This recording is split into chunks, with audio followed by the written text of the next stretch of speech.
berisi penghormatan. Orang yang saling mencinta itu akan saling menghormati dan muncullah keagungan. Makanya Rasulullah itu yang disebut dengan Muhammadun. Muhammadun itu adalah semayam mengenai keterpujian. Bahasa Syekh Abdul Qadir Jailani adalah kalau sudah penghormatan semua ada di situ. Dari mulai tak kenal makanya tak sayang makanya tak cinta. Kenal, sayang, cinta, itulah penghormatan. Jadi saling menghormati, saling menghargai kalau bahasa KBBI-nya. Itu yang disebut dengan moderasi, saling bisa mempertemukan. Gitu loh. Nah inilah yang ditempatkan dalam Syekh Abdul Qadir Jailani, bahasa ini lebih bermuatan daripada yang lainnya. Karena yang lain apa? Langsung kesafaat yang diminta. Makanya nanti tambahkan lagi. Jangan hanya patokannya kepada tafsir beliau. Beliau fokusnya bukan di sini aja. Beliau kembangkan tafsir ini dalam buku yang lain. Berupa apa? Berupa dalam kupasan tentang surah Al-Ahzab 56 ini di dalam Sirrul Asrar. Di situ nanti akan terlihat apa itu penghormatan, apa itu pengagungan. Ternyata penghormatan dan pengagungan itulah bentuk dari selawat dalam Al-Quran. Halo sahabat semuanya, salam giat. Berjumpa di channel Al.Andawi Andi. Jangan lupa klik tombol subscribe dan nyalakan loncengnya ya. Terima kasih. Assalamualaikum warahmatullahi wabarakatuh. Waalaikumsalam warahmatullahi Depan kita telah wabarakatuh. hadir Ustadz Dr. Haji Syafri Andi MA yang akan menguji saudari Annisa Dewi Cahya dalam bidang keilmuan Al-Quran, tafsir, dan sains. Kepada Ustadz kami persilakan waktu dan tempat. Baik. Assalamualaikum warahmatullahi wabarakatuh. Waalaikumsalam Salam. warahmatullahi wabarakatuh. Kali ini kita akan masuk dalam sidang seminar hasil ya Bu Husna ya. Terima kasih kepada Ibu Kandidat Doktoranda Husna Sari Siregar MSI selaku Sekretaris Panitia dan Sekretaris Program Studi Magister Ilmu Al-Quran Tafsir Fakultas Studi Islam Universitas Islam Negeri Sumatera Utara Medan. Annisa Dwi Cahya.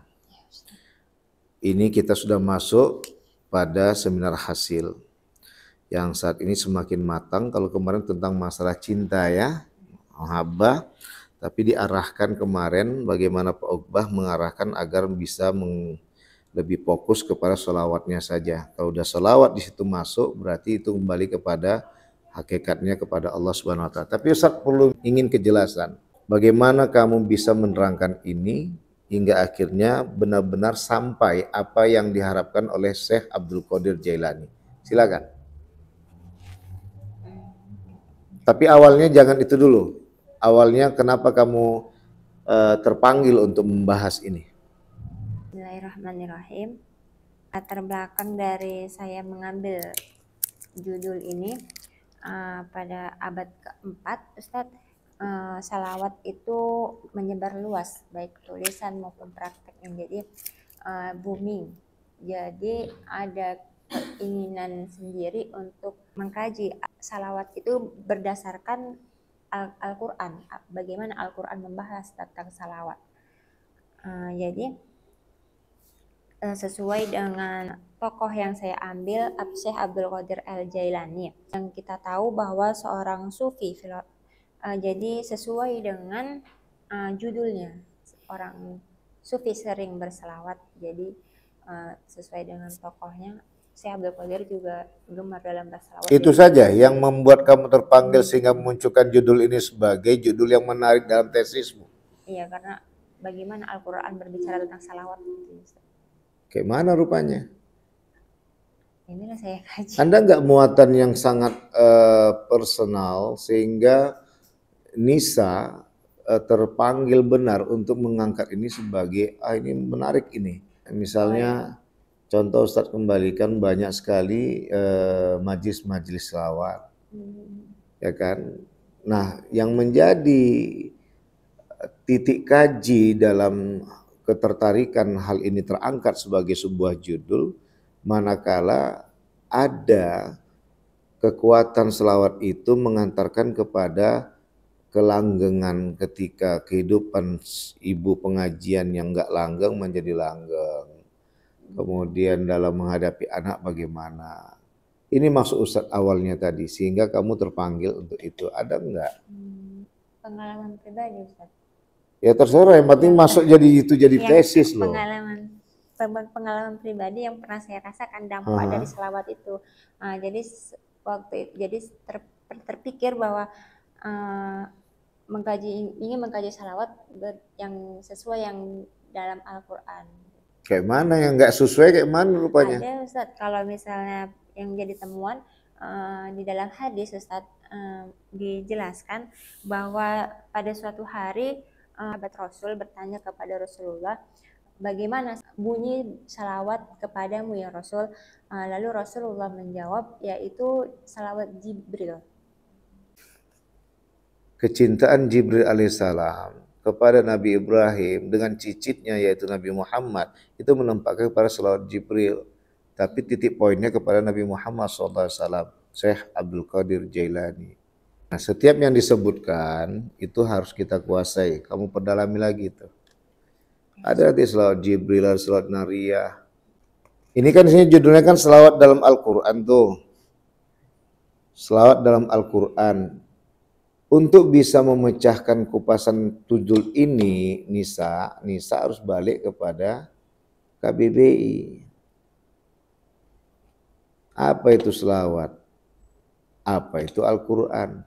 Kenapa selawat ada dalam Al-Quran? Sebenarnya nggak jauh dengan kamu punya judul pertama. Makanya Ustadz asisikan ketika ini terjadi perubahan. Karena fokusnya kepada itu. Oke, baik. Itu ya. Ketika kamu bicara tentang selawat, pasti kamu tidak luput dari surat Al-Ahzab ayat 56. Innallaha wa malaikatahu yusalluna 'alan nabi. Itu kan dalam salawat dalam Al-Qur'an. Ya ayyuhalladzina amanu sallu 'alaihi wa sallimu taslima. Ustaz mau lihat bagaimana pemahaman Nisa Dwi Cahya untuk menyikapi dalam surah Al-Ahzab ayat 56 ini yang berhubungan dengan judul tesismu selawat dalam Al-Qur'an. Bagaimana kamu menempatkannya sebagai penjelasan? Kamu hubungkan itu. Boleh dulu Ustaz. Pertanyaan tadi Ustaz. Nisa ini kan judulnya selawat dalam Al-Quran. Ustadz antarkan ke Nisa bahwa bagian dari kajian judulmu ini adalah Al-Ahzab ayat 56. Udah? Berarti isi dari Al-Ahzab 56 itu apa? Tentang bersalawat. Kayak mana bunyinya? Bismillahirrahmanirrahim. Innallaha wa malaikatahu yusalluna 'alan nabi. Sesungguhnya Allah Subhanahu wa taala memerintahkan Allah dan malaikatnya berselawat kepada Nabi. Iya, udah itu yang dimaksud tadi. Yang Ustaz kembalikan bantu kamu untuk paham bahwa itu yang dimaksud dengan selawat dalam Al-Quran. Sekarang tinggal kamu lihat bagaimana tafsirnya. Nah, berarti situ ada berapa itu yang berselawat pada Nabi itu? Allah, malaikat dan orang-orang baru masuk untuk diteladani oleh hai orang-orang yang beriman. Ya ayyuhalladzina amanu sallu alaihi. Kalau begitu jangan kalian tak berselawat, kan gitu istilah kata Allah. Wasallimu taslima. Dari selawat itu mendapatkan keselamatan. Nah, sekarang apa kata Jailani di situ, Asy-Syaikh Al-Mukarram? Syekh Abdul Qadir Al-Jailani menafsirkan salawat itu sebagai bentuk penghormatan.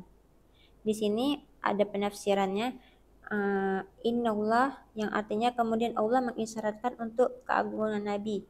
Sesungguhnya Allah Subhanahu wa taala memiliki segala keagungan.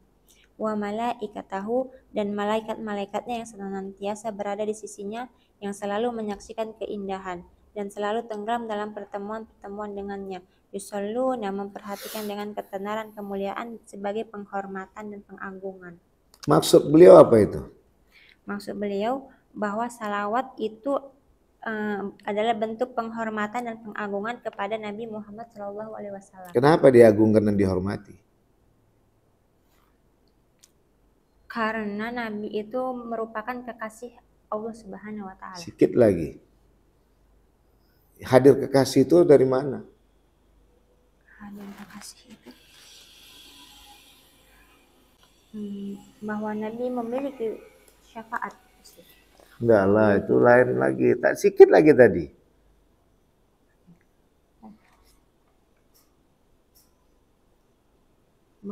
Tadi kan Ustaz bilang, kenapa Nabi Muhammad dihormati dan diagungkan? Karena Nabi Muhammad tadi dijawab adalah kekasih Allah. Tapi sebelum kekasih ini apa tadi? Sebagai Rasulullah. Kamu sama suamimu langsung jadi kekasih.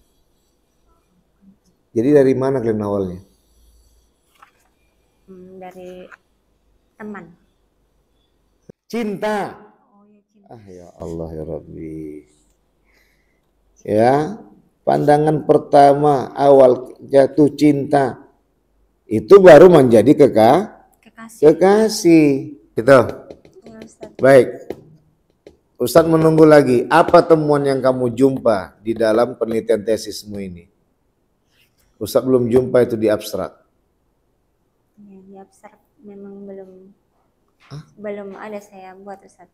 Ya harus dibuat lah. Abstrak itu peta. Yang saya baca dari beberapa pengertian tentang salawat, banyak yang saya ambil, banyak yang menafsirkan bahwa salawat itu adalah doa dan rahmat. Sementara Syekh Abdul Qadir Jailani menafsirkannya dengan bentuk penghormatan kepada Nabi Muhammad SAW. Terus? Makanya dipelajari itu di dalam buku-bukunya Syekh Abdul Qadir Jailani yang lain. Jangan hanya berpautan kepada tafsirnya saja. Maka nanti di situ tambahan dari Ustadz, catat itu. Ya, jadi ada buku yang lain, apa itu? Sirrul Asrar. Di dalam Sirrul Asrar itu menjelaskan bahwa kisah cinta itu akan muncul berisi penghormatan. Orang yang saling mencinta itu akan saling menghormati dan muncullah keagungan. Makanya Rasulullah itu yang disebut dengan Muhammadun. Muhammadun itu adalah semayam dengan keterpujian. Bahasa Syekh Abdul Qadir Jailani adalah kalau sudah penghormatan semua ada di situ. Dari mulai tak kenal makanya tak sayang makanya tak cinta. Kenal, sayang, cinta itulah penghormatan. Jadi saling menghormati, saling menghargai kalau bahasa KBBI-nya. Itu disebut dengan moderasi, saling bisa mempertemukan. Gitu loh. Nah inilah yang ditempatkan dalam Syekh Abdul Qadir Jailani, bahasa ini lebih bermuatan daripada yang lainnya. Karena yang lain apa? Langsung kesafaat yang diminta. Makanya nanti tambahkan lagi, jangan hanya patokannya kepada tafsir beliau. Beliau fokusnya bukan di sini aja. Beliau kembangkan tafsir ini dalam buku yang lain. Berupa apa? Berupa dalam kupasan tentang surah Al-Ahzab 56 ini di dalam Sirrul Asrar. Di situ nanti akan terlihat apa itu penghormatan, apa itu pengagungan. Ternyata penghormatan dan pengagungan itulah bentuk dari selawat dalam Al-Quran yang dimaksud oleh Syekh Abdul Qadir Jailani. Udahlah, ihtiraman. Maka nanti pulang rujuknya kembali kepada apa? Ilahi anta maksudi waridoka matlubi. Itu menjadi bagian dari inti kajian Syekh Abdul Qadir Jailani. Wahai Tuanku, engkaulah tempatku tuju dan ridhomu yang kupinta. Makanya untuk datanglah hasrat penghormatan Sepasang kekasih ini saling menghormati, maka nggak ada yang saling mengintimidasi. Nggak pernah dikatakan kau tuh mencintaiku gara-gara aku ganteng kan? Kau tuh mencintaiku karena aku cantik kan? Kau tuh mencintaiku gara-gara, nggak ada. Aku mencintaimu karena kau punya kelebihan. Tidak, aku mencintaimu karena kamu yang punya kelebihan. Jadi dua-dua saling menghormati. Tapi nggak begaduh. Aku yang melihat kau punya kelebihan. Enggak, aku yang melihat kau punya. Enggak ada. Artinya apa? Di situ munculnya penghormatan itu. Ini yang dibentuk dalam sholawat dalam tafsir Syekh Abdul Qadir Jailani. Gitu ya, Nisa. Tambahan itu nanti kalau untuk kamu untuk mudah lagi memahaminya ditambah dengan siril asrar. Itulah tadi rahasia di balik rahasia itu, gitu ya. Baik, itu saja yang jelas. Nanti bagian dari selawat dalam Al-Quran ini ya masukkan nanti hasil dari Semhas ini nanti di situ buat tanggalnya Sapria Andi ya sebagai pembimbing satu, bahwa di situ ditempatkan, maka disitulah Allah, malaikat ya hormat kepada Rasulullah SAW itu sebenarnya adalah untayan, sebagaimana Allah seperti menyatakan kuntu kanzan makhfiyan, aku bagaikan harta karun yang terpendam. Jadi untuk mengenal Allah tadi sebagai Tuhan, Allah ciptakan makhluknya yang sempurna, maka disebut Nabi Muhammad itu insanun kamilun. Dengan penghormatannya, makanya Allah mengajak dalam surah Al-Ahzab 56, sesungguhnya Allah dan para malaikat. Malaikat tadi pun tafsiran yang lain adalah langit dan bumi beserta isi. Nggak ada di situ jin dan manusia. Tapi ketika ya ayyuhalladzina amanu, ketika hai orang-orang yang beriman, orang-orang tadi bukan hanya manusia tapi juga bangsa jin. Makanya Syekh Abdul Qadir Jailani pun banyak di kalangan bangsa jin yang mempunyai sebagai murid-murid beliau. Sama seperti buyut beliau, karena beliau adalah keturunan dari Hasan, ayahnya, dan ibunya keturunan dari Husain. Hasan Husain adalah cucu dari Nabi Muhammad SAW. Bagaimana Rasulullah dicintai para jin Muslim, juga Syekh Abdul Qadir Jailani juga dicintai para jin Muslim. Gitu ya. Makanya di saat itu ya ayyuhalladzina amanu, ya orang-orang yang beriman, situ masuk. Shallu alaihi, berselawatlah padanya, karena memiliki ta'ziman wa ihtiraman, keagungan dan juga penghormatan, maka di situ berselawatlah kepada Nabi, hormatilah Nabi. Kenapa? Paling tidak kajiannya adalah membawa manusia dari kegelapan ke cahaya yang terang benderang. Wasallimu taslima, maka dapatkanlah keselamatan yang dapat menyelamatkan kehidupan kalian semua. Nah, disitulah tadi kita akan tahu bahwa ada hubungan yang pertama secara tauhidi, fikhian, innalillah wa inna ilaihi rajiun, dan ada secara ke tasawuf falsafian, wahdatul wujud. Atau dalam bahasa Imam Ghazali dengan terjadinya tajalliyat. Kalau bahasa Ibnu Arabi disebut dengan wahdatul wujud. Kenapa? Yang sesungguhnya yang dihormati itu adalah Allah Subhanahu wa ta'ala. Maka disinilah Pak Uqbah langsung mengatakan, udah ke situ aja kajiannya. Kajiannya kemana? Kajiannya adalah kembali kepada selawat Nabi, bukan lagi mengharapkan cinta kepada Allah. Karena sudah berselawat pada Nabi, otomatis akan cinta kepada Allah. Dah, nanti jadikan masukan itu ya. Baik, itu saja Bu Husna, cukup sekian. Terima kasih. Salam giat. Wassalamualaikum warahmatullahi wabarakatuh.